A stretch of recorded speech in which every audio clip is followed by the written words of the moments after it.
لیکن یہ سفر کتنی دیر میں ختم ہوگا؟ جب ہوگا اور امت محمدیہ کہے گی شکر ہے اب ہمارا مسئلہ ہم پر آ گیا، ہمارے پاس آ گیا، مسیح کہے گا نہیں تم نے پڑھا نہیں حدیث میں نے بھی سور مارنے ہیں۔ ساری دنیا کے بیلوں کے چکر لگائے گا، تمام ان کیٹل فارمز کا وزٹ کرے گا جہاں سور بھی پالے جاتے ہیں، اور ان سب کو سوروں کو قتل ختم کر کے پھینک کے تو پھر وہ واپس آئے گا اور مسلمان کہیں گے الحمدللہ اب ہمارا مسئلہ واپس آیا، ہماری اصلاح فرمائے گا۔ تو وہ کہے گا تم نے آگے یہ نہیں پڑھے گا بھئی یتزوج و یولد لہ، وہ بوڑھا شادی بھی کرے گا اور ابھی اس کے بچے بھی ہوں گے، تو مجھے شادی تو رچانے دو۔ اب یہ ظاہری باتیں اگر سمجھیں آپ تو انبیاء کی پیشگوئیوں کا آپ ایک شائبہ تک بھی معلوم نہیں کر سکتے کہ وہ کیا کہہ رہے ہیں، انہیں جن بھوت کی فرضی کہانیوں میں تبدیل کرتے ہیں۔ سب سے بڑا ظلم ہے ان علماء کا کہ امت محمدیہ میں اسلام کی تائید میں ایسی عظیم الشان پیشگوئی موجود ہے جسے دہریوں کے سامنے بھی پیش کیا جائے تو منہ بند ہو جاتے ہیں۔ کون تھا 1400 سال پہلے جو جہاز کا ہوائی جہاز کا تصور کر سکتا تھا؟ کون تھا جو آگ سے چلنے والی سواری کا تصور کر سکتا تھا؟ وہم گمان بھی نہیں تھا۔ آگ جلاتی تھی پیٹوں کو، پیٹ میں وہ غذا تو نہیں پہنچاتی تھی۔ بس یہ وہ پیشگوئیاں ہیں جو تبھی پوری ہوتی ہیں اگر مانوی طور پر تسلیم کریں۔ بس سور سے مراد سور کی تہذیب ہے، سور میں بے حیائی کا عنصر بڑا نمایاں ہے۔ ایسی تہذیب سے ٹکر لینا جس میں بے حیائی نمایاں ہو اور خصوصیت کے ساتھ اس میں ہومو سیکشولیٹی تو پائی جائے، یہ حال تو اب اتنا کھل کر سامنے آ گیا ہے کہ چرچوں کی بحث میں بڑے بڑے کلیساؤں نے فیصلہ دے دیا ہے کہ ہاں تم بشک ہومو سیکشول ہو، تم چرچ کا عہدہ سنبھال سکتے ہو۔ اور ایسے پادری یہاں بھی ہیں اور امریکہ میں بھی ہیں جو کھلے عام ہومو سیکشول ہونے پر فخر کرتے ہیں، اور پھر بھی وہ پادری ہیں۔ یہ جو چیزیں ہیں یہ ساری رسول اللہ علیہ وسلم کی پیشگوئی میں شامل تھی۔ اب دیکھنا یہ ہے کہ حضرت مسیح موعود علیہ السلام نے کیا جہاد کیا ہے جس کے نتیجے میں سب سے پہلے یہ کہا جا سکے کہ آپ نے صلیب کو توڑ دیا۔ سب سے پہلا عقیدہ جو مسیح موعود نے پیش فرمایا اور بڑے زور سے پیش فرمایا وہ یہ تھا کہ قرآن کی روح سے، بائبل کی روح سے، تاریخ کی روح سے مسیح ابن اللہ نہیں بلکہ ایک نبی تھا جو فوت ہو چکا ہے، زندہ نہیں ہے۔ اگر خدا کے بیٹے کو جس کی عبادت کی جاتی ہو، فرضی بیٹے کو، ثابت کر دیا جائے کہ یہ فوت ہو گیا ہے تو صلیب کی کمر ٹوٹ جاتی ہے۔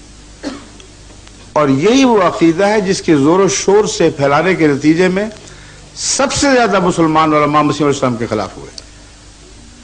اس لیے ایک یہ بھی منظر ہے احمدیت کے زاویے سے، اس کو بھی دیکھ لیں، پھر آپ کی مرضی ہے جو چاہے فیصلہ فرمائیں۔ آپ نے خدا کو جان دینی ہے، مجھے تو نہیں دینی۔